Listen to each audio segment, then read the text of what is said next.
and financial status, but a major factor lies with perceived stigma. This is a factor that I have struggled with myself, which had prevented me from seeking care. So how do we combat this? We talk. We have a conversation, a long and consistent one. And what lasts longer, what is more consistent than art?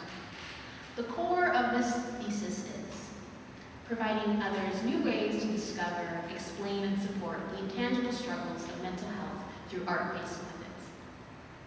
Now, for a better understanding of the work's style, I'd like to first talk a little bit about myself and my background. For my undergrad, I was trained in commercial illustration at Wheeling College of Art and Design, creating character designs, book covers, and graphic designs. I graduated in 2021 during COVID and did not make the connections that I wanted to at the time. After graduating, I went for about a year without making art, and I did not have any motivation without given a specific task. And I figured going back to school would help. So in 2022, I applied to UCF, fully confident I would be accepted, but I was not. I was rejected with the advice of unifying my portfolio with work that sparked my passion that was outside of commercial art. When creating this portfolio in 2022, AI art was beginning to rise, and I considered it a serious competitor. And here is the state of AI in 2022. This is an image generated by Midjourney with the prompt, a still life with fruit, flowers, a vase, dead game, a candle, and a skull in a Renaissance style. As you can see, it does something. It's not perfect, there's no dead game, it's hard to make out what fruits there are, and the skulls aren't really formed. Not perfect, but it is fast. And I knew at the time that AI would only improve, from not perfect to good enough. And I understood that the commercial world would prefer good enough and fast. And I thought, how do I compete with good enough and fast? Here was one of my newer portfolio pieces, titled A Proud Mom, an inked drawing of 3 kittens next to their mother cat. The text that surrounds them is her dialogue saying, "My babies, what a blessing, wonderful." This encompasses what I enjoy about creating while also trying to compete in a post-AI art world. It shows what I value: humor, cartooning, and the positively mundane, made with quick strokes. Its style is inspired by webcomic artists like Rudy Hendricks, designers like Megan Rose Reeves, and children's book illustrators like Shel Silverstein. Their simplified, smooth, and confident line work is an aesthetic I appreciated and utilized. And this stylization shown in A Proud Mama would be the start of a body of work that would later be about the destigmatization of mental health care and bringing awareness to the term neurodivergence. And if you're not in the know, neurodivergence is a term coined by Judy Singer in the 90s and popularized by the autism spectrum disorder community, ASD for short. All or most studies done on ASD at this point did not involve those diagnosed with autism in the discussion. Scientists and scholars wanted to find a type of cure. The term has been used by the ASD community as a sort of a movement called the neurodivergent movement to frame these conditions from a disability to an identity and to draw attention to the cultural construction of mental normality. Neurodivergent is used as an umbrella term for those who do not fit in the neurotypical or the cognitively normal, often sharing diagnoses of autism, ADHD, PTSD, dyslexia, and other related mental conditions. And with that, let's talk about the titular emotional support friends.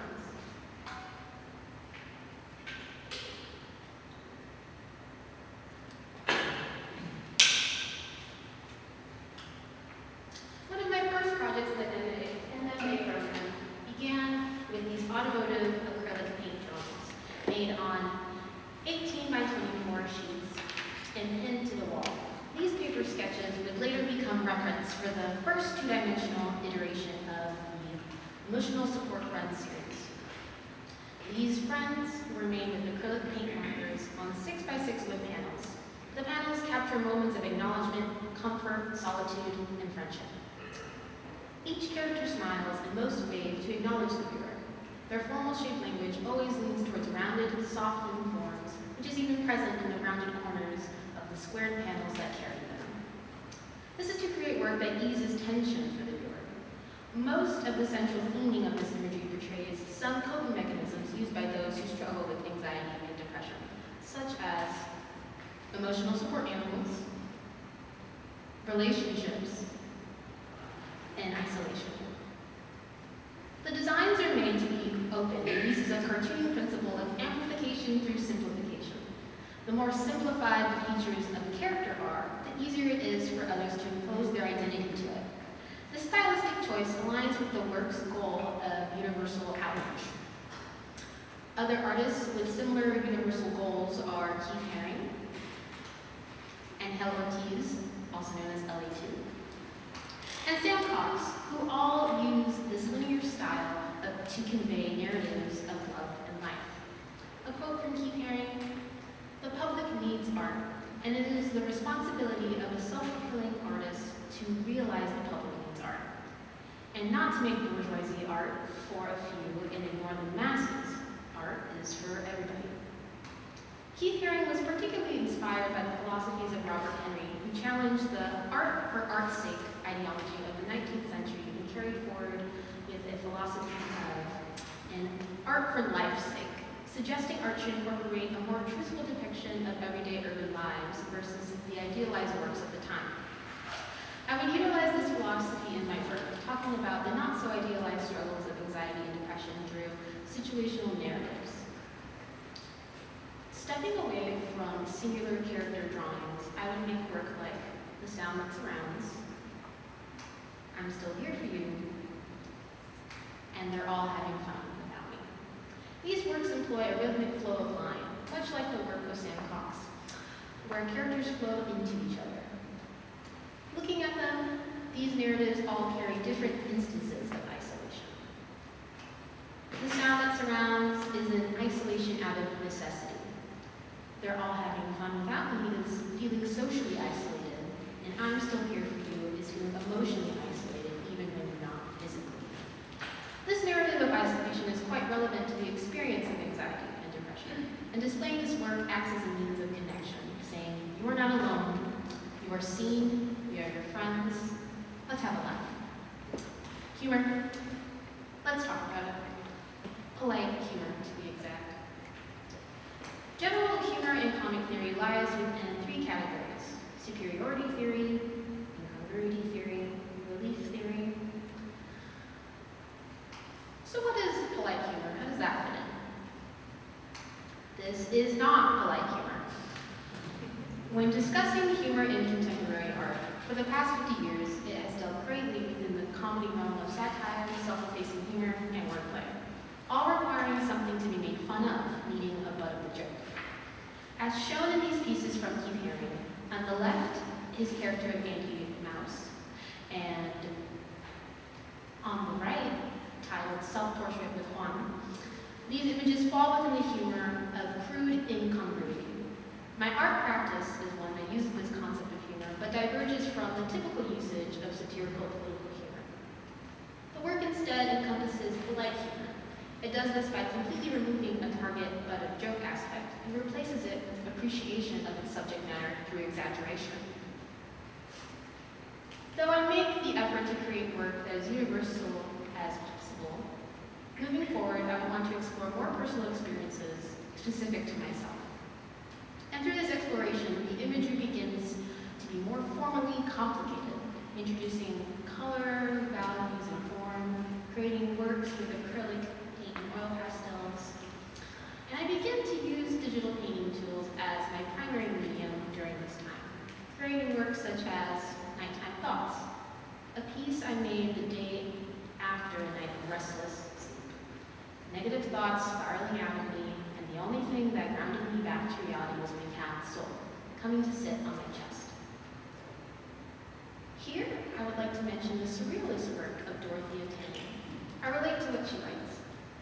After a period of painting direct, simple images as statement, my painted compositions began to shift and merge in an ever-intensifying complexity of planes. Here I would also reference Robert Henry and other artists from the Ashcan School of Art in the early 20th century, such as William James Glackens and George Lucas. These artists focused having quick gestural brushwork and dark color palettes. They valued quickly depicting everyday environments and people. I would utilize a similar method of quick calligraphic rendering, but instead of everyday outwardly environments, I would depict the environments of the mind, like in pieces such as Without Warning, I Think I'm Alone, and A Good Distraction.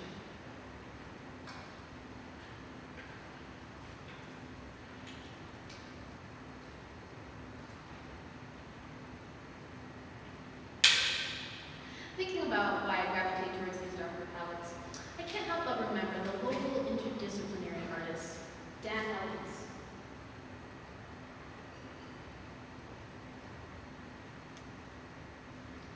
When I was interning for SNAP Orlando, I helped record the artist talk of Earth's Last Picture, the last exhibition SNAP would host after the founder Patrick Kahn's passing, and may he rest in peace.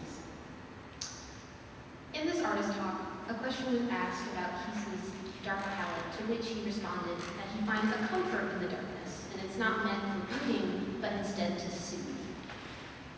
This made me realize that when I'm stressed out and overwhelmed, I like to cover myself underneath a blanket and curl up in complete darkness until I calm down. So when I use darker colors in my work and characters, it's not to show that there is an evil counterpart to them. I'm not trying to say this side is good and this side is evil. And I don't see it as two separate sides against each other, but two separate realities that are fine to exist. These characters are trying to bring comfort in their own way. Now at this time, I'm thinking of other ways where I can bring comfort that is more direct to the viewer. And I go about this through soft texture and bring these friends to life. The second iteration of the emotional support friends will be made primarily with needle felting techniques. With this technique, fibers are matted together with a specialized barbed needle, repeatedly stabbed into the desired shapes. Traditionally, wool is used. The base of these sculptures are made of polyfill and have an outer layer of acrylic yarn, also needle felted on top. These chosen materials resulted in a softer, hypoallergenic, and scentless sculpture, leading me to prefer them over wool. When it comes to sculptural soft words, I am inspired by American artist Stephanie Metz. In her series Hanging Pods, she creates life-size sculptures that are designed to be interactive with. In an interview, she mentions that this act of touching the work creates a sense of community by having strangers bond over having this new experience together. I had not thought of creating community in a way as simple as letting the work exist, and I would consider this method onwards. Another soft sculpture artist I reference is UK artist Lucy Sparrow, known for her adorable sewn felt sculptures. In her 2015 exhibition called Warmongering, she talks about aspects of war and mental health through approachable imagery. When thinking about the soft sculpture displays, I wanted to still relate these concepts to mental health in a more obvious way. In their display, I showcase how confusing at times mental health struggles can be.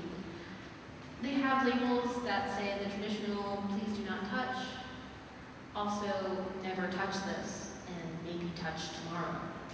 These phrases mimic how some days are better than others when it comes to dealing with mental conditions. Though these characters are very soft and friendly looking, we are not allowed to touch them. How they are constructed makes them delicate and easy to unravel. We must be gentle with them, as we should be gentle with ourselves. And though you can't touch those, there is a project you can touch and interact with. In early 2025, I was commissioned by KPMG Lake House to create a mural for the Orlando Fisher House at the Veterans Affairs Hospital in Lake Nona. The partners at KPMG would add color to the reproductions of the Emotional Support Fund series, creating a mural for veterans. After this project, there were many unused panels, and I saw an opportunity, and used them to create a community mural for neurodiversity awareness. During the fall semester of 2025, I would partner with the CARD-affiliated nonprofit providing autism links and support support, also known as PALS, and hosts a space at local community events like Gobble Market and Art Night to give an opportunity for the public to share their compassion through the arts. I also saw this as an opportunity to raise donations for PALS. I created a sign with the goal to reach $500 by the end of December. People could donate directly, or if they purchased a print or sticker, a percentage would be donated to PALS. Kenyari, as well as many artists at this time, sold merchandise of their art in the form of stickers, t-shirts, hats, and the like. For Kenyari's practice, this would be using art as merchandise, meaning the goal was always to widespread a message rather than create wealth. Here is a quote from him. "The use of commercial projects has enabled me to reach millions of people who I would not have reached by remaining an unknown artist. I assumed, after all, that the point of making art is to communicate and contribute to culture." By the end of December, the Emotional Support Friends helped raise $505, which was donated to PALS in January 2026. The community mural would have its debut at the opening of the Rooms We Build MFA Exhibition at UCF Gallery. Yes, the one we're all sitting and standing in right now. It would display 16 of the original wooden panels and 97 of the individually colored replicas collected over the span of 2 months. Since then, people have been able to add to it, even some putting their panels in between the negative spaces of the mural, the surrounding panels supporting them. As of today, over 150 panels have been made for this mural, and it is still open for participation until March 13th, after which the panels will be given to PALS. This project very much echoes the practice of, again, Kenyari, where in 1989 he collaborated with schools in Chicago. He would create the black outlines, and students would add the color, making it known what mark was of the artist and what mark was from the community. What this means for me: I believe collaborating with mental health organizations and to create workshops and new experiences would be the best use of my practice. I would like to continue to create accessible items like stickers and prints that can be sold to help raise funds and awareness for mental health care. Which leads me to discussing the final chapter about the direction of my future works. Why do I use digital paint tools, connecting to my history and the Bureau? In digital programs, we're able to create brushes using a black and white image, which the program will use to stamp thousands of times to create a brush stroke. You cannot do this in any other medium. So here I saw the opportunity to connect my personal work to my family and my history. These are photos that I have taken when visiting my family's home in Puerto Rico. The first is a photo of a picture of my mother's father inside of my aunt's garage. 3 machetes surround him, and a large flashlight stands next to him, and behind him, a plastic, deflated American flag. The more I look at this image, the more powerful its symbolism becomes of my history and the history of Puerto Rico. The image on the top right, was taken in the same neighborhood my father grew up in Bayamon. It's a close-up of rubble from a house that had been torn down, and I was particularly interested in the piece of tile toward the center of the image. It is a design that felt unique to Puerto Rican homes. The third image on the lower right is of the ocean when I visited Becker, Puerto Rico. With these images, I had edited them to make custom brushes for my most recent piece in the show titled You and I Forever. Each stroke has my family and their support behind it. This digital work is printed on 2 sheets of transparent film. When pressed against the wall, the yellow colors create a glowing effect. And through the transparency, the photos can be seen behind me. They are a familiar and intimate size of 4 by 6 inches. Because of the material the work is printed on, there is some reflectivity, creating a subtle mirror effect. The viewer can see themselves in the work, especially in the larger sea of blue. This is intentional and suggests that the concepts within the work are not self-encompassing. This is not just a portal to a fantasy realm unrelated to the viewer. These concepts involve the viewer as well. Another instance the work does this is in the piece But He Doesn't Want It Now. Here the work is on the same level as the viewer. Another subtle hint that these concepts involve everyone. In the future, I would like to create work that is more interactive and would involve the viewer. And I've begun by creating song for us. I'd like to be able to make these at a larger scale and stream for public use. And with that, I will conclude by saying, by using soft sculpture, digital paintings, and community murals, I create approachable imagery to invite others to participate in the conversation of mental health and neurodivergence, using the work to collaborate with a card-affiliated nonprofit to create social impact through art and right here. Thank you.